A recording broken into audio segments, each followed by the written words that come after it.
मनन करो इस विषय का।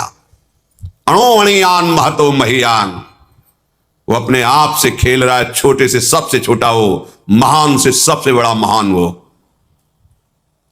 यदि हम भगवद आज्ञा का अक्षरशः चिंतन करते हुए पालन करें तो ये माया हमें स्पर्श नहीं कर सकती। दो विभाग हैं, एक है मम माया, एक है ममैवांशो। दोनों के बीच में रेखा खींची हुई है सच्चिदानंद प्रभु की। दोनों का संचालन प्रभु से ही हो रहा है, दोनों प्रभु के ही अंश हैं, और दोनों के बीच में एक खेल रखा गया है। माया विपक्ष में है और ममैवांशों के पक्ष में भगवान की भक्ति है। जो माया के पक्ष में है उनके हृदय में नाना प्रकार के प्रपंच भावों का सृजन करके अधीन रखती है। जो भक्ति के पक्ष में है वो नाना प्रकार के सद्भावों का सृजन करके असद्भावों का नाश करके एक ही भाव को प्राप्त करा देती है। चाहे वो दास्य भाव, सख्य भाव, वात्सल्य भाव, किसी एक भाव में दृढ़ कर देती है भक्ति। इसलिए प्रत्येक उपासक को सावधानी से निरंतर भगवत चिंतन करते हुए, भगवद वाणी का चिंतन करते हुए अपने समय को व्यतीत करना है। माया का कोई रूप नहीं है।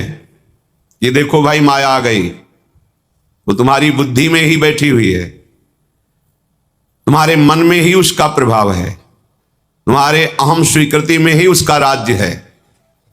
बाहर से भीतर से दोनों जगह उसका प्रभाव है। अगर तुम्हें कोई माया के प्रभाव से बचा सकता है तो मायापति श्री कृष्ण, इनके चरणों का आश्रय लेकर इनके स्मरण में अंतर ना पन्ने पावे। अंतर ही माया है, ध्यान से सुनिए, अंतर ही माया है। माया का स्वरूप क्या है? भगवत विस्मरण करा देना। भक्ति का स्वरूप क्या है? भगवत स्मृति में तन्मय कर देना। माया कैसे प्रभावित करती है? मैं और तू, व्यक्ति, पदार्थ, वस्तु, स्थान, घटना से आकर्षित करके। भक्ति कैसे प्रभावित करती है? माया के इस प्रपंच में एकमात्र सच्चिदानंद का विधान मान करके आनंदित होते हुए अब जो होगा महामंगल होगा, मृत्यु भी महामहोत्सव होगी। जय श्री राधे। आगे बढ़ता है वो, पीछे नहीं झुकता। हर प्रपंच के विधान को रौंदता हुआ आगे उपासक बढ़ता है। माया और भक्ति के अंतर को समझिए। माया किसी रूप विशेष का नाम नहीं है, किसी व्यक्ति विशेष का नाम नहीं। जैसे वायु सर्वत्र प्रसार करके प्राणों का पोषण कर रही है, ऐसे सर्वत्र अपने अधीन करके माया हर चराचर को अपने हिसाब से चला रही है, तीन गुणों के प्रभाव से। कोई बिरला ही भाग्यवान श्री हरि की कृपा से, सत्संग के प्रभाव से इस माया को त्याग करके सच्चिदानंद प्रभु को स्वीकार कर पाता है। नहीं तो जो ही तुम इस मार्ग में कदम रखोगे वो आपके सामने जाल फेंक देगी, क्योंकि ये प्रभु की पावर से, प्रभु की शक्ति से शक्तिमान है। साधारण नहीं, किसी देवी देवता की माया नहीं, ये स्वयं श्री हरि की प्रचंड माया है। दैवी हेषा गुणमयी मम माया दुरत्तया। वो विशेष प्रकार से आपकी बुद्धि में पहले व्यक्ति, वस्तु, स्थान, इसको सत्य साबित कराएगी, फिर गुण दोष की रचना को सत्य साबित कराएगी। ये गुणी, ये दोषी। भूल गए कि तुम निकले किसके लिए थे? सच्चिदानंद भगवान का साक्षात्कार करने के लिए, जो संपूर्ण त्रिगुणात्मिका प्रकृति की रचना को बाधित करके एकमात्र भगवत स्मृति में, ये बहुत कठिन विषय है। एकमात्र भगवत स्मृति, बड़े बड़ों से चूक हो जाती है। हम प्रभु का आश्रय लेकर के निरंतर भजन परायण रहे तो हमारी सदगति में अंतर नहीं पड़ेगा। इसीलिए भगवान आगे के श्लोक में संबोधन कर रहे हैं, यम यम वापि स्मरन् भावं त्यजत्यन्ते कलेवरम तम तमेवैति कौन्तेय सदा तद्भाव भावितः। हे कुंती नंदन, ये मनुष्य शरीर प्राप्त करके जो जो क्रियाएं करता है, चिंतन करता है, वो उसके संस्कार पुष्ट होते जाते हैं और अंत काल में पूरे जीवन का जोड़ लगा करके इसकी कितनी पाप प्रवृत्ति रही, कितनी पुण्य प्रवृत्ति रही, उसी के हिसाब से अंतिम चिंतन उसके सामने पेश किया जाता है और वो उसी चिंतन में तदाकार होकर अगली योनि को प्राप्त होता है। अगर कहीं भगवत भजन हुआ है तो ये ना पुण्य है और न पाप है, ये त्रिगुणातीत सच्चिदानंद अविनाशी भगवान का नाम है। अब हिसाब में गड़बड़ी हो जाएगी।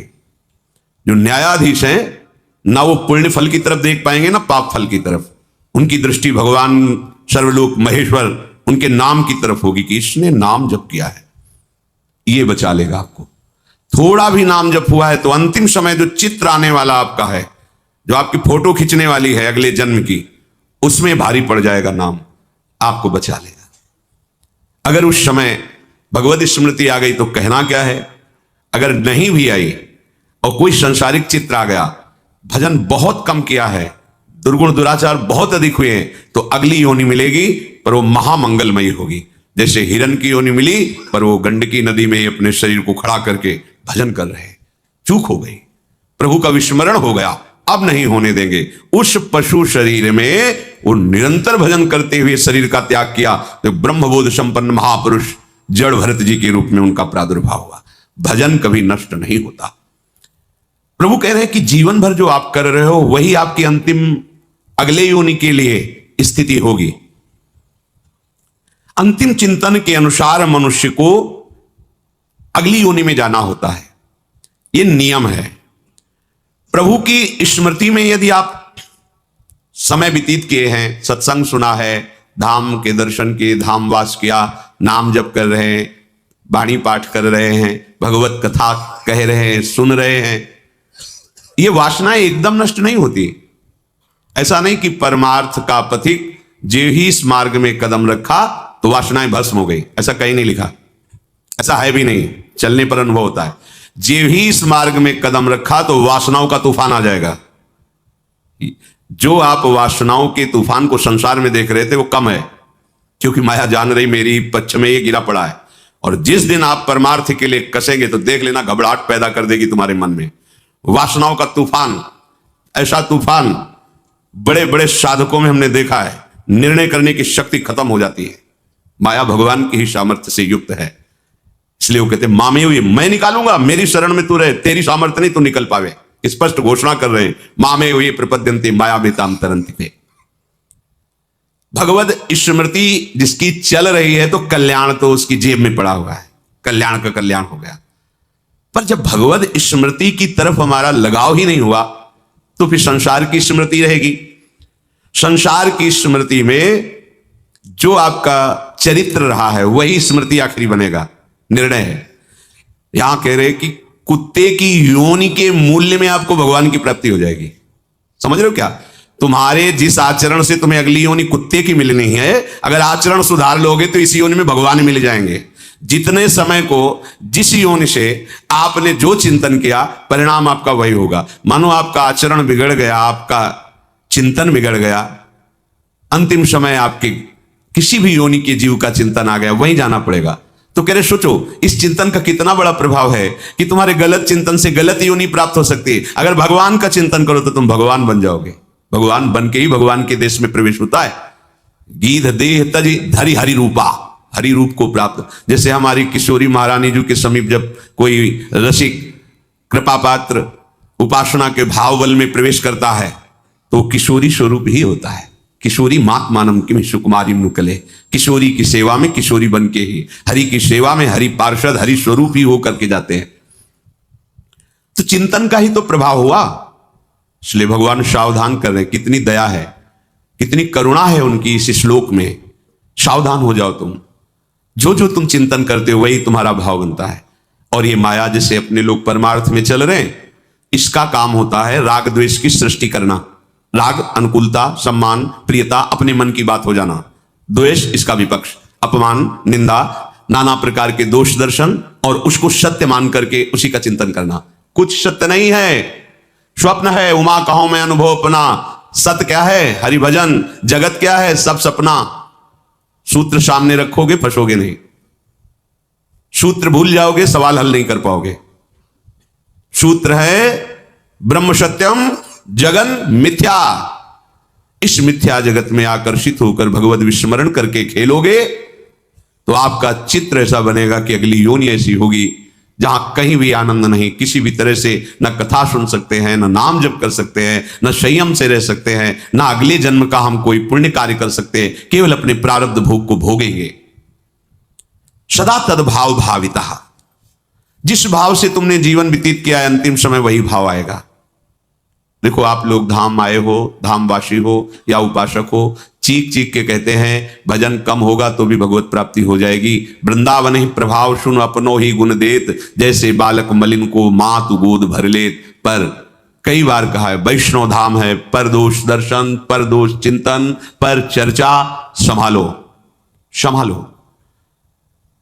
ये जगत की रचना ही गुण दोष युक्त है। शुद्ध सोने का कोई आभूषण नहीं बन सकता, उसमें मिलावट करनी पड़ती है आभूषण बनाने के लिए। शुद्ध ब्रह्म ने मलिन माया की मिलावट लेकर एक खेल अपने आप में रच दिया है, और वो माया की मिलावट है गुण और दोष। सुनो तात, ये मायाकृत गुण और दोष, गुण भी मायाकृत है और दोष भी मायाकृत है। जैसे दूध और पानी मिला के रख दे तो हंस दूध पान करता है, पानी को छोड़ देता है, यह सामर्थ्य केवल हंस में ही है। ऐसे ही परमहंस भगवत प्रेमी शरणागत महात्मा जन गुण चेतन जितना ये आप देख रहे हो ये सब मायाकृत है। जड़ चेतन गुण दोष में विश्व की न करतार, संत हंस गुण गाए पे परिहरिवार विकार। साधु वही है जो सब में भगवत भाव करे या सद्गुणों का दर्शन करे। आहा, ये कितनी बार राधा नाम जपता है, प्रणाम है इसके चरणों को। देखो, जो हरिवंश को नाम सुनावे तन मन प्राणता से बलियाए। अगर 99 सद्गुण हैं तो हम एक दुर्गुण की संभावना करके उसका तिरस्कार करने के लिए उद्यत हो जाते हैं। हमें क्या चाहिए? सब में श्री भगवान सत्य हैं ये देखना है। अगर ये नहीं देख पाए तो पहले उसमें हमें सद्गुण देखना है। संत हंस गुण गाए पे परिहरि वार विकार, हमें विकारों का दर्शन नहीं करना, गुणों का दर्शन। ओहो, भगवत मार्ग में आए हो, धन्य है तुम्हारा जीवन, नाम जप करते हो, धामवासी हो, प्रणाम है तुम्हें। इसका परिणाम क्या होगा? आपके ऊपर श्री हरि प्रसन्न हो जाएंगे, उनकी प्रसन्नता आपका मंगल स्वरूप हो जाएगा। आप दोष दर्शन किए तो आप पे भागवतिक विधान लागू हो जाएगा। कसौटी में कसिए, आप दिखाइए कि आप निर्दोष हैं, भैया फेल हो जाओगे। जब हमारी भागवतिक शक्तियां आपकी परीक्षा लेंगी तो आपकी सामर्थ्य नहीं कि सही का निशान लग जाए, पक्का। छुट्टी चेतन जो अचेत त्यो मुनि भय विश्वासित। हम दूसरे को क्षमा नहीं करेंगे तो हम क्षमा मांगने के अधिकारी नहीं हैं। हम दूसरे के दोष दर्शन करेंगे तो हम गुणों के प्राप्त करने के अधिकारी नहीं हैं। ये भागवतिक मार्ग है। हां, 4 साथी मिलकर यात्रा करते हैं, एक साथी फिसल रहा है तो 3 उसे संभालते हैं, तो हरि तुम तीनों को संभाल लेंगे, वो देख रहे हैं। तद्भाव भाविता, आप भगवत भाव से भावित होने के लिए उपासना मार्ग में आए हैं। तेरे भावे जो करे भलो बुरो संसार, नारायण तू बैठ के अपनो भवन बुहार। जब हम बाहर दर्शन करते हैं तो हम अपनी छानबीन नहीं कर पाते, बहिर्मुख वृत्ति। जब अंतर छानबीन करते हैं तो बाहर हमें कोई परेशान नहीं कर सकता। हमें जैसे कोई कटु वचन कहता है, हम आंतरिक वृत्ति वाले हैं, तो हम क्रिया पे नहीं टिकेंगे, उसी समय कारण पे जाएंगे। 2 बात, इस जो व्यक्ति ने हमें कटु वचन बोला, अपमानित किया, जो हमारे ऊपर दोषारोपण किया, क्या हमारे अंदर दोष है? हाँ है, बड़ी कृपा है, प्रणाम है उस व्यक्ति को जिसने हमारी दोष वृत्ति को हमारे सामने रखकर दिखाया। और हे नाथ, आज से हम और प्रयास करेंगे कि आपके मार्ग में गलती ना हो, आप हमें बल प्रदान कीजिए। नाराज होने की जरूरत नहीं। अगर वो दोष हम में नहीं तो सफाई पेश करने की जरूरत नहीं, मुस्कुराओ। यही दोष कभी हुआ है जिसका निदान भगवान उससे निंदा करवा के, पक्की बात समझ लेना, उसकी जबान तभी खुलेगी जब आपको उसका दंड मिलना है। अगर कोई कह रहा है कि तुम्हारे को कटुवचन, तिरस्कार, अपमान और तुम इस समय निर्दोष हो उस विषय में, तो निश्चित तुमने वो दोष कभी किया है जिसका दंड तुम्हें अब मिल रहा है। तो हमें प्रसन्न होना है, हमारे किसी अपराध का मार्जन किया जा रहा है। हमारा भाव नहीं बिगड़ना चाहिए। ये भाव हमारा अंतिम फोटो होगा एक बात पूरे जीवन में ध्यान रखना है, हमें सदैव अपने भाव को पुष्ट करना है। सामने जो कुछ हो रहा है वो नाटकाचार्य श्री हरि का नाटक है। जगन नाटक वैभवा एक ही है, दूसरा नहीं। जिसकी तुम शरण में हुए हो, जिसे तुम प्राप्त करना चाहते हो, वही तुम्हारे सामने नाटक रच रहा है। तुम्हें उस नाटक में सम्मिलित नहीं होना। अगर तुम्हें देखने में अच्छा लग रहा है तो देख लो और प्रणाम कर लो, बुरा लग रहा है आंख मोड़ लो और श्री हरि के चिंतन में डूब जाओ। ये माया का नाटक हरि का रचा हुआ है। अवतार लेकर के भी उन्होंने जो कुछ थोड़ा बारा सुधार किया फिर छोड़ दिया, क्योंकि उन्हीं का खेला हुआ है। वो एक संकल्प में अपने आप को इतना विस्तार कर लिए तो उनको एक संकल्प में, एक सेकंड में पूरे ब्रह्मांड को भगवदाकार करने में देर लगी। क्या परीक्षित, ये वो श्री कृष्ण है जो ब्रह्मा शनकादि का शासन करते हैं। इनके एक संकल्प से त्रिभुवन का कल्याण एक क्षण में हो जाएगा। इनका नाटक है। तुम पसंद करते हो इसीलिए तुम्हें वो दिखा रहे। तुम पसंद ना करो तो तुम्हें दिव्य लीला के दर्शन का अधिकार मिल जाएगा। ना पसंद करना, दिव्य लीला में प्रवेश पाना। चल रहे हैं दिव्य लीला के पथिक होकर के, पसंद करते इधर, यही भगवती माया का प्रभाव। श्री भगवान कह रहे सदा तद्भाव भाविता। जिस भाव से तुम जीवन भर रहोगे अंत में वही भाव आएगा। आप दोष गुण इसी के चिंतन में रहोगे तो वही झांकी आ जाएगी कोई न कोई, और उसी के अनुसार फिर आपकी गति होगी। भजन परायण उपासक, अंतर पढ़ना ही नाश है। भजन का अंतर ही, जिन उपासकों में विशेष विशेष प्रकार की दोष वृत्तियां जागृत हो रही, वो अपना समय दे रहे हैं विशेष विशेष विकारों के चिंतन में। अगर आप चिंतन रहित जीवन व्यतीत करेंगे तो चाहे जो भेष रख लीजिए, भेष से तुम्हारा उद्देश्य पुष्ट नहीं होगा। उद्देश्य से भेष का महत्व है। भेष है, उद्देश्य नहीं, कोई बात तो नहीं इसका। उद्देश्य अव्यावृत भजनार्थ, अखंड भजन। प्रतिपल हमें इस बात में रहना है। शरीर छोड़ने के समय जैसे मकान का चिंतन हुआ तो तुम मकान नहीं बन जाओगे, छिपकली बनोगे और उसी में चिपके घूमोगे। हमारा चिंतन भगवत स्वरूप हो जाए, इसीलिए तो लगे हैं ये दौड़ भाग। घबराइए नहीं, इतना भी अपने को मत निराश कर लीजिए कि आप चल नहीं पाएंगे। बिल्कुल नहीं, बहुत कृपा का मार्ग है, बहुत दुलार करते हैं हरि। राही के संभजन को मानत मेरु समान। ये संसार का स्वरूप अलग है, करुणा निदान का स्वरूप अलग है। आप निराश कभी मत होना। दोष हमें खींचेंगे, गिराएंगे, पर हमारे मालिक देख रहे हैं ना, ये हमारे लिए प्रयासरत है। बस ये बात देखना, हमारे लिए प्रयासरत है। आपकी कॉपी जब जांची जाएगी तो बढ़िया नंबर आएंगे। अगर आप कपट कर रहे हैं, दंभ कर रहे हैं, पाखंड कर रहे हैं, फिर मालिक जान रहे, फिर निर्णय में सही अंक नहीं आएंगे। ध्यान रखना, अंदर की बात हमारे प्रभु बहुत सूक्ष्मता से देखते हैं। प्रभु हृदय की बात देखते हैं। ये चलना चाहता है, ये मेरे लिए समर्पित है, नहीं चल पा रहा है, आप बिल्कुल चिंता मत कीजिए। मेरा क्या होगा, वही होगा जो परम मंगल होगा। हमारे प्रभु आश्रय को देखते हैं, हमारे प्रभु हृदय की बात को देखते हैं। करत सुरत सयबार है कि उस जीव के प्रति प्रभु बहुत कृपालु होते हैं जो थोड़ा सा भी प्रयास भजन के लिए शुरू किया है। बाहर वाले लोगों की बात मत मानो, हम आपको हृदय की बात कहते हैं। थोड़ा सा भी भजन के लिए आपका जो एक कदम बढ़ा है ना, प्रभु इतने कोई बहुत मान लेते, बहुत मान। अगर वो ऐसा ना माने तो किसी की सदगति ना होने दे माया, आप समझ लीजिए। थोड़ा सा जहां हम चले प्रभु की तरफ, तो जैसे अत्यंत मोही पिता, वो लड़खड़ा के बालक ऐसे करके चला, वो दौड़ पड़ा, क्योंकि छोटा बालक पता नहीं चल पाए कि ना चल पाए, कहीं गिर ना जाए, वो दौड़ पड़ता है। ऐसे ही तुम अपने प्रति विश्वास रखो। हम नहीं चल पा रहे, बहुत फिसलन माया की है, दौड़ आएंगे प्रभु। बोले 10 साल तो हो गए। तुम्हें 10 साल बहुत लगता है, अभी 10 साल के 10 जन्म व्यतीत हो गए महात्माओं के साधन करते हुए। और आप अगर 10 साल में 10 मिनट भी भजन करने लगे हो ना, तो माया पर बहुत बड़ी तुमने विजय प्राप्त कर ली। 10 मिनट,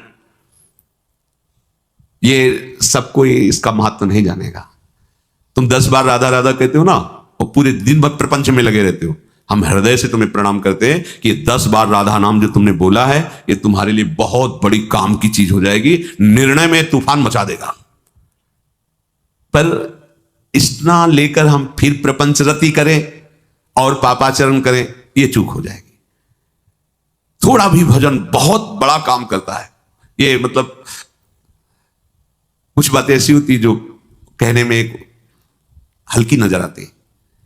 कई महात्मा ऐसे स्वप्न में जिन्होंने नाम की महिमा का परिचय दिखाया। ऐसा सुंदर महल जिसमें हर जगह नाम लिखा हुआ है, बीच में वो खड़े हुए हैं, एक एक नाम का ऐसा चमत्कारिक स्वरूप कि उसी में प्रिया प्रीतम झलक रहे हैं। एक एक नाम, मतलब आप बोले राधा, राधा वल्लभ, साक्षात प्रिया प्रीतम आपके जिह्वा में है। एक बार बोले राधा वल्लभ, ये आपको बचा लेगा। घोर पापाचरण तुमसे हुए हैं, तुम्हें एक नाम बचा लेगा, विश्वास करो।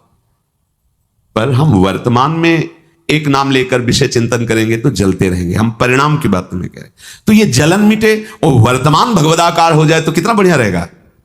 इसलिए हमें निरंतर नाम जप करना है।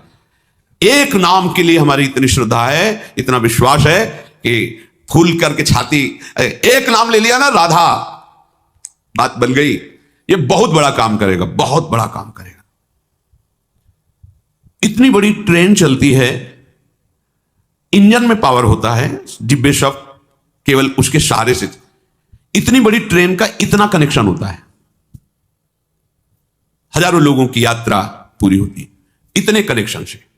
एक राधा नाम का वो कनेक्शन मजबूत हो गया। जो भी बोला कि बड़े बड़े महापुरुष जो प्रिया प्रीतम को अपने हृदय में दुलार करते हैं, वो एक नाम लेने वाले को बचा लेंगे। हमारी की बात नहीं कहते, उन महात्माओं की बात कहते हैं।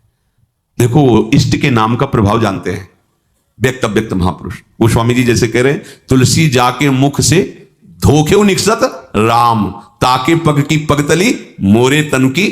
ओहो, अगर इसको हम अपनी बिल्कुल सरल भाषा में कहें तो इतना महान हो गया कि अगर मेरी चमड़ी उतार कर उसकी जूती बना दी जाए तो कोई बात नहीं। मतलब इतना महान हो गया, तुलसी जाके मुख से धोखे निकसत राम। ये महिमा किसने जानी? राम नाम में अपने जीवन को समर्पित कर दिया तो ये प्रभाव जाना। श्री राधा नाम, कृष्ण नाम आप उच्चारण किए थोड़े भी, अब आपको भयभीत नहीं होना है, पर प्रमाद करके विषयों की तरफ भी नहीं जाना है।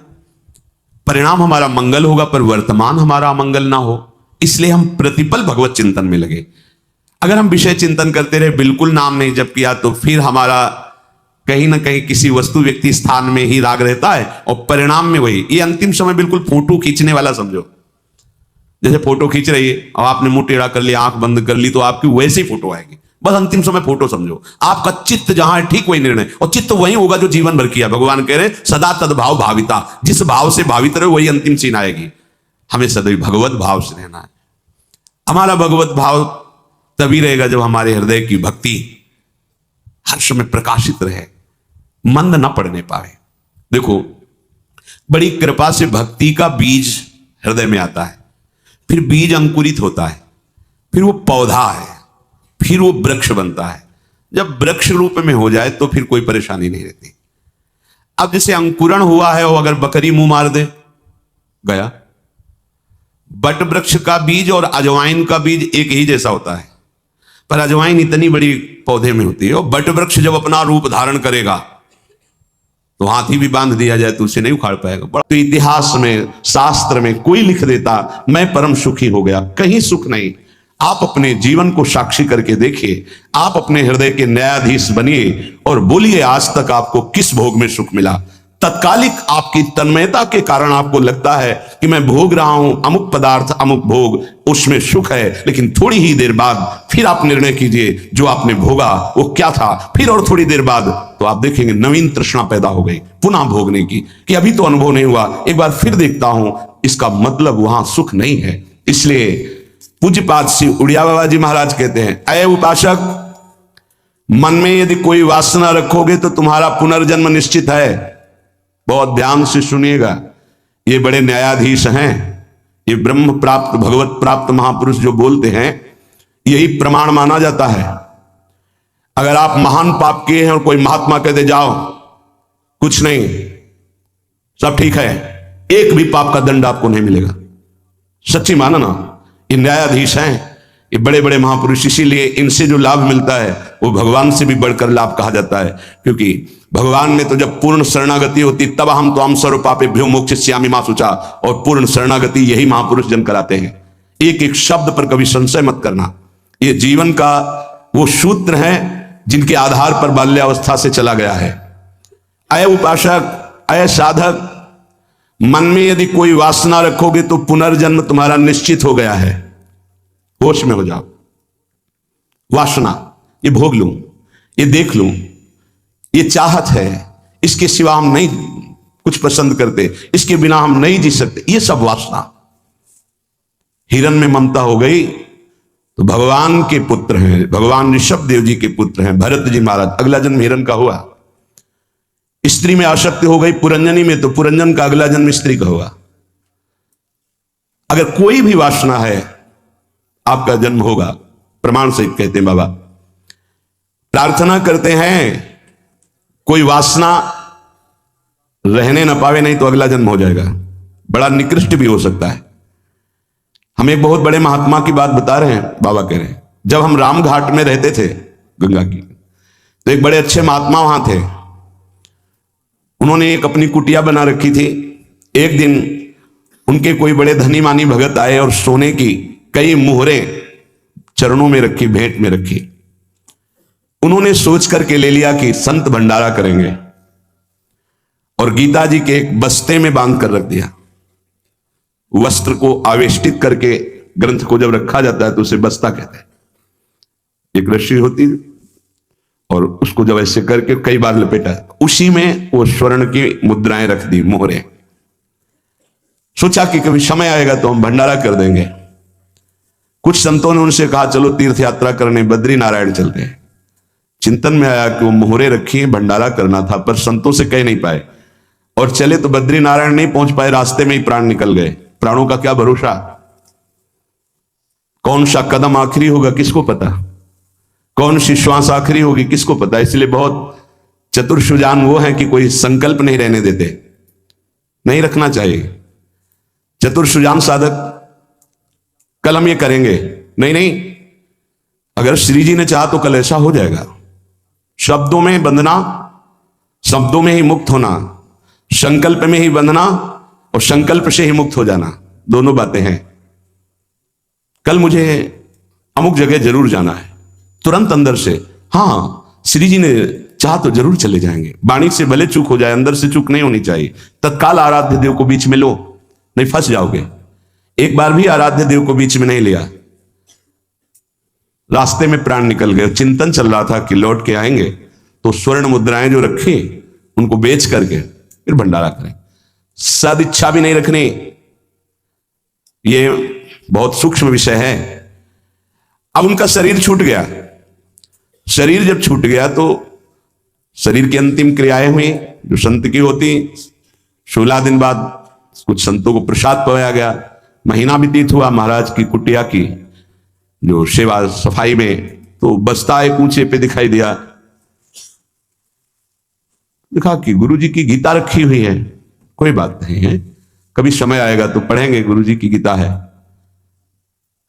रात्रि में स्वप्न हुआ उनके शिष्य को कि बेटा मैं पतित हो गया, चूक हो गई।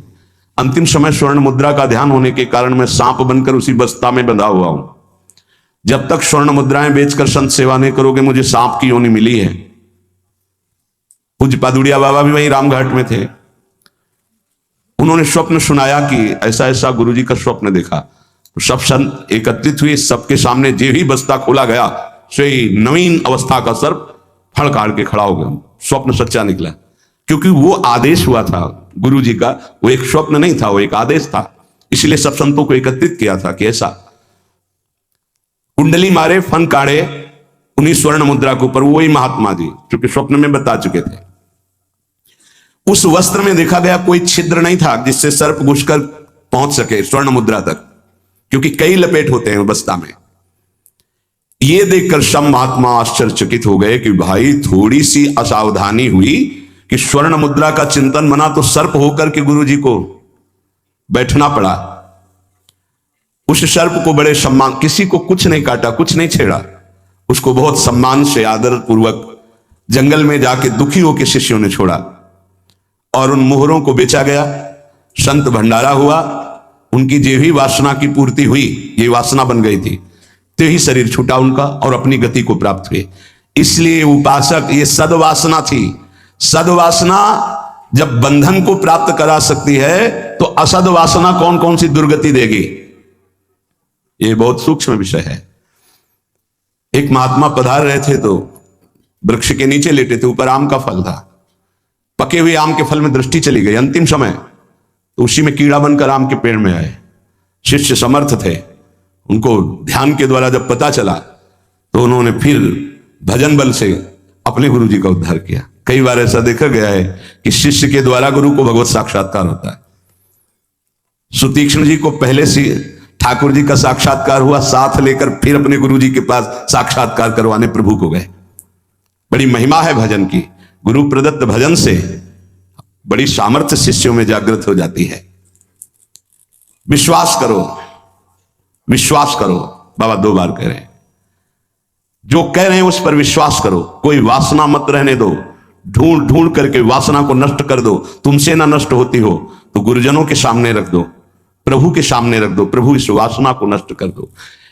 देख लो, भंडारे की वासना ने सांप बना दिया, मृग की वासना ने मृग बना दिया, हिरन बना दिया। हमारी इतनी वासना है, हमारा क्या होगा? कभी विचार किया है अंदर बैठ के? कितनी बाजार लगी वासना की। ये सब वासनाएं कट जाएंगी यदि एक सूत्र रख लो, श्री जी की इच्छा। ऐसा करेंगे, हाँ, श्री जी की इच्छा से, अंदर से ऐसा, हाँ, प्रियाजू की जैसी इच्छा। वो तुम्हें बांध ही नहीं पाएगी कोई वासना, क्योंकि प्रिया जो प्रधान हो गई है। उपासक प्रभु को भूल जाता है।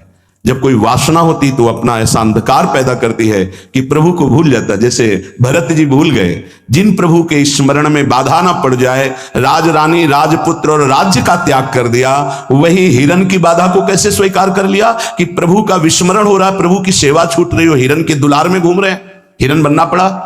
बहुत सावधान। अगर हम सब सावधानी पूर्वक उपासना करें तो इसी जन्म में हम जीवन मुक्त हो जाएं। गुरुदेव, इष्ट, इष्ट का मंत्र और माला, ये साधना की 4 विशिष्ट पद हैं।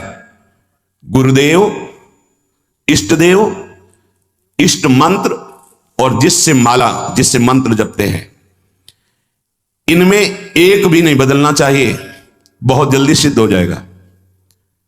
माला ऐसे नहीं कि गंदी हो गई फेंक दी, दूसरी नई माला ले ली, टूट गई वैसे, या माला की थैली, दोनों। एक उपासक के पास फटी हुई बहुत मलिन थैली थी, हमने कहा बदल दो ना। नहीं, गुरु प्रदत्त है, या आजीवन चलेगी। ऐसे बहुत जल से धो देंगे, यमुना जी में धो देंगे, बदल तो नहीं सकते, आजीवन के लिए है। अच्छा लगा, ठीक है, गुरु प्रदत्त है, इसे बदल नहीं सकते।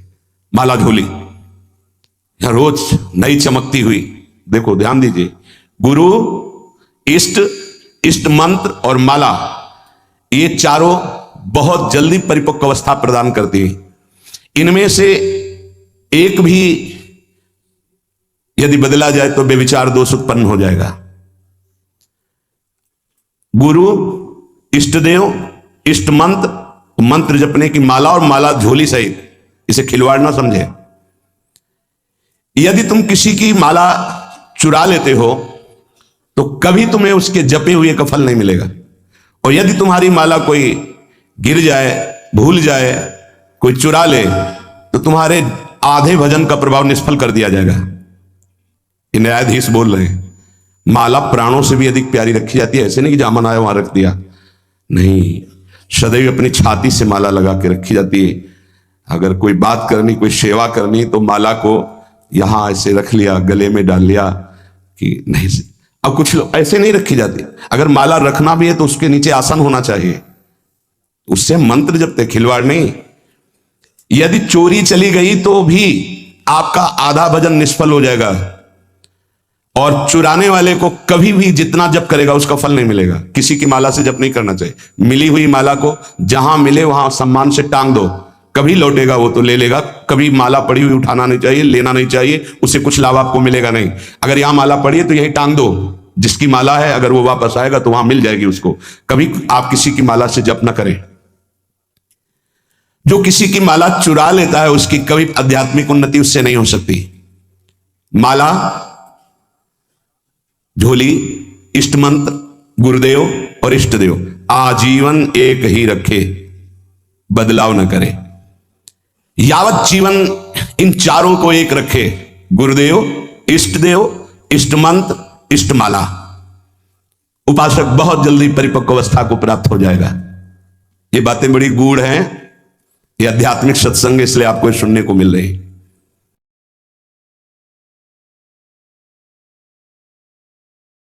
व्याधयश्च प्रहीयन्ते प्राप्यते चोत्तमम पदम, वो ऐसे उत्तम पद को प्राप्त होता है जो भजन करता है, क्योंकि उसको तत्व ज्ञान हो जाता है।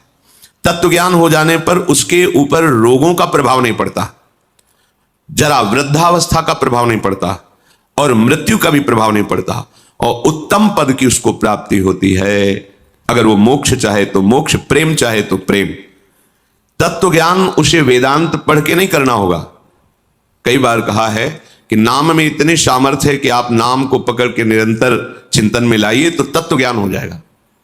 अपने स्वरूप का बोध, संपूर्ण संसार में क्या व्याप्त है, कौन सा व्यक्त तत्व है, वो आपको बोध हो जाएगा भजन बल से।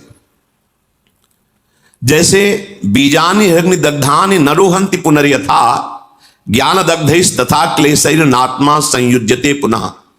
जैसे आग में पकाया हुआ दाना पुनः अंकुरित होने के योग्य नहीं रह जाता। गेहूं, चना, कोई भी हो, भुन जाए, भुनने के बाद उसे आप खेत में डाल दीजिए, चाहे जितना खाद पानी लगाइए, अंकुरण नहीं होगा। ऐसे ही जिसको तत्व ज्ञान हो जाता है या भगवत प्रेम प्राप्त हो जाता है तो उसके हृदय में कभी कोई वासना नहीं जगती। वो दिखाई देता है वैसे ही दाना, पर अंतर हो गया, एक में अंकुरण होगा और उसमें अंकुरण नहीं होगा। ऐसे ही भगवत प्राप्त तत्वज्ञानी महापुरुष के हृदय में कभी भी मना कष्टानेन्द्रियाणि प्रकृति स्थानि कर्षति, ये जो प्रवाह है ये जागृत नहीं हो सकता। जैसे भुने हुए दाने में अंकुरण नहीं होता, उसके हृदय की अविद्या नष्ट हो जाती है। बिल्कुल हृदय में कोई चिंतन का क्लेश नहीं, आत्मानंद से परिपूर्ण हृदय हो जाता है। आत्मानम विंदते येन सर्वभूत गुहाशयम, सबके हृदय में वही एक आत्म तत्व जो यहां है वो सबके हृदय में, ऐसा अनुभव हो जाता है। एको ब्रह्म द्वितीयो नास्ति।